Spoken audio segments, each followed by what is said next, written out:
Scroll through the comment section of any viral video. Read the words. Look at the usernames.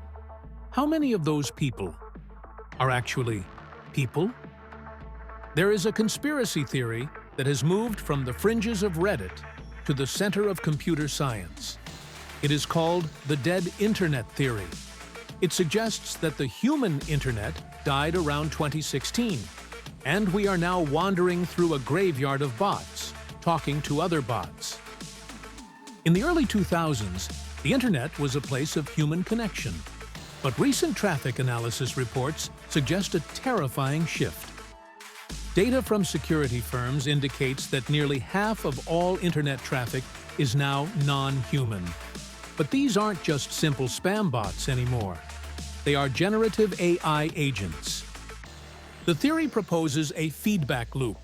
AI writes an article. Another AI reads it, summarizes it, and posts a comment. A third AI likes that comment. The algorithm promotes this engagement, assuming it is real. This creates a synthetic reality. Opinions, trends, and viral outrage may no longer be reflections of human society, but hallucinations of a machine trying to maximize engagement. You might be the only real person watching this video, and honestly, how would you know the difference?